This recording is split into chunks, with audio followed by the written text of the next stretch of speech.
नमस्कार. आज आपण महाराष्ट्र शासनाच्या एका खूप महत्त्वाच्या आणि खरं तर खूप छान अभियानाबद्दल बोलणार आहोत. त्याचं नाव आहे माझं गाव, आरोग्य संपन्न गाव. आपण नेहमीच ऐकतो विकसित गाव, समृद्ध गाव. पण कधी विचार केलाय की खऱ्या अर्थाने विकसित गाव म्हणजे नेमकं काय असतं? म्हणजे काय, फक्त चांगले रस्ते आणि मोठ्या इमारती म्हणजे विकास झाला का? तर याचं उत्तर आहे ना, ते आपल्या आरोग्यामध्ये आहे. खरं तर विकसित गाव म्हणजे आरोग्यदायी गाव.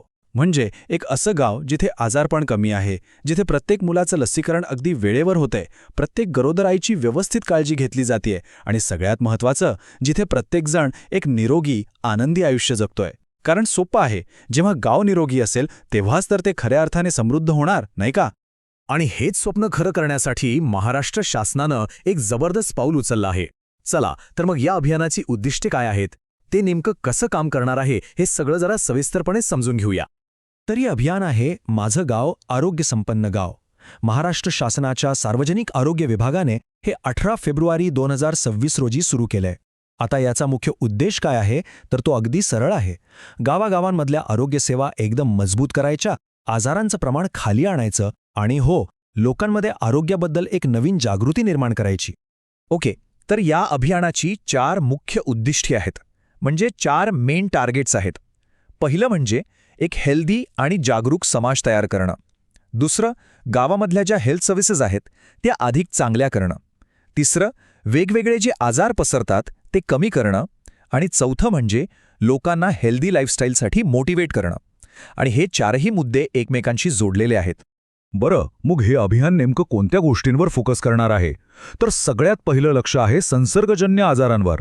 म्हणजे असे आजार जे एकाकडून दुसऱ्याला होतात, जसे की टीबी, कुष्ठरोग, डेंग्यू, मलेरिया आणि पाण्यामुळे होणारे आजार.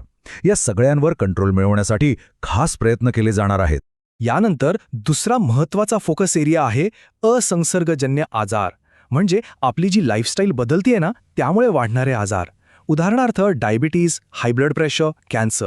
याबद्दल लोकांमध्ये अवेअरनेस वाढवून यांना थांबवण्याचा प्रयत्न केला जाईल. आणि हे खूप महत्त्वाचं आहे, कारण या आजारांवर कंट्रोल मिळवला की कुटुंबावरचा आर्थिक आणि मानसिक ताणही कमी होतो. एवढंच नाही, तर यासोबतच माता आणि लहान मुलांचं आरोग्य, मुलांचं 100% लसीकरण, गावातली स्वच्छता आणि पर्यावरण, पिण्याचं स्वच्छ पाणी आणि कचरा व्यवस्थापन, या सगळ्या बेसिक पण अत्यंत महत्त्वाच्या गोष्टींवर पण लक्ष दिलं जाईल. कारण याच गोष्टी तर आपल्या पुढच्या पिढीचं आरोग्य संपन्न भविष्य ठरवणार आहेत. आता एक गोष्ट लक्षात घ्यायला हवी, हे अभियान यशस्वी करायचं असेल तर फक्त सरकार काम करून चालणार नाही. यात आपल्या सगळ्यांची भूमिका खूप महत्त्वाची आहे. ही आपल्या सगळ्यांची मिळून जबाबदारी आहे. मग चला बघूया प्रशासन आणि सामान्य नागरिक मिळून हे काम कसं करू शकतात. सगळ्यात आधी प्रशासनाबद्दल बोलूया. प्रशासकीय लेव्हलवर म्हणजे जिल्हाधिकारी, सीईओ, बीडीओ, तालुका आरोग्य अधिकारी आणि मेडिकल ऑफिसर्स, हे सगळे मोठे अधिकारी या अभियानावर लक्ष ठेवतील. तेच सगळं प्लॅनिंग आणि मार्गदर्शन करतील. पण खरी फील्डवरची जबाबदारी कोणाची आहे? तर ती आहे आपल्या गाव पातळीवरच्या लोकांची. आपले ग्रामसेवक, आशा वर्कर्स, अंगणवाडी सेविका आणि आरोग्य कर्मचारी. हेच तर या अभियानाचे खरे हिरो आहेत, खरे आधारस्तंभ आहेत. आणि या अभियानाचं खरं यश कशावर अवलंबून आहे? तर ग्रामपंचायत आणि आपल्यासारख्या नागरिकांच्या सहभागावर. आपण काय करू शकतो? तर आरोग्य ग्रामसभा घ्यायच्या, हेल्थ कॅम्प्स ऑर्गनाईज करायचे, जनजागृतीसाठी रॅली काढायच्या, स्वच्छता मोहीम राबवायची. अशा अनेक गोष्टींमधून प्रत्येकजण यात सहभागी होऊ शकतो. आणि यामुळे फक्त आरोग्य नाही सुधारणार, तर गावातली एकीसुद्धा वाढेल. चला, आता येऊया सगळ्यात इंटरेस्टिंग भागाकडे. तो म्हणजे मूल्यांकन आणि बक्षिसं. हो, ह्या अभियानात जे गाव चांगलं काम करेल त्यांना फक्त सन्मान नाही मिळणार, तर त्यांच्या गावाच्या विकासासाठी जबरदस्त बक्षिसंसुद्धा दिली जाणार आहेत.